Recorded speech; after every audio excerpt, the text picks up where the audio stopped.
Չեք հավատա, բայց եկել եմ ասեմ շնորհավոր, բայց Պուտինի անունից իր փոխարեն, որովհետև բոլոր երկրների ղեկավարները շնորհավորեցին, Պուտինը չշնորհավորեց։ Սա ինչով է բացատրում, արդյոք հայ-ռուսական այս նախընտրական շրջանում առաջացած լարվածությունն է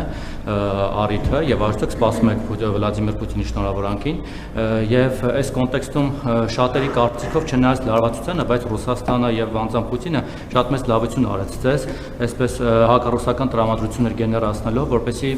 ձեր ընտրողները կամ նրանք, որոնք որ այդքան էլ հակված չեն ձեզ ընտրել, Ռուսաստանի ահից եւ ռուսի լծի տակից դուրս գալու այսպես զայրույթից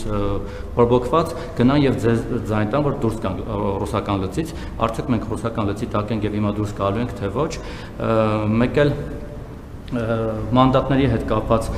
հիմա եթե ընդդիմությունը չվերցնի մանդատները դուք ասացիք շատ լավ կլինի բայց երեք Արեն Սիմոնյանը կարծես համոզում էր որ եկեք նստեք աշխատենք նույնիսկ կարծեմ փոխխոսնակի պաշտոն էր խոստանում եւ այլն հիմա պետք է վերցնեն ձեզ մանդատները ձեր գնահատմամբ կաշառքով ձեռք բերած մանդատները թե չպետք է վերցնեն եւ եթե չեն վերցնում արդյոք դուք դիմեք Սահմանադրական դատարան որովհետեւ այդպիսի խոսակցություն էլ կար ՍԴ կամ այլ գործընթացների որպեսզի այդ մանդատները հասնեն այլ քաղաքական ուժերի, օրինակ մյուս 3-րդ, 4-րդ, 5-րդ ուժերին, որոնք այդ մանդատին չեն արժանացել ու մի բան էլ sense էս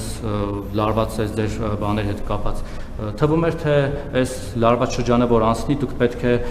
հանրային համերաշխության գնաք, բայց ել ավելի խիստ ու ագրեսիվ տոնով եք սպառնում բոլորին նստեցնել, էլի հրահանգ եք տալիս գործընկերներս ասացին, ի վերջո մենք հանրային համերաշխություն ունենալու ենք, հասկացանք լրագրողներին սպառնում են, ինձ ամեն օր սպառնում են, պատգամավորներին սպառնում են, քաղաքական գործիչներին սպառնում են, հասկացանք։ Ձեզ չէ, որ ձեզ սպառնում են։ Հենց նամակներս անեմ ցույց տամ։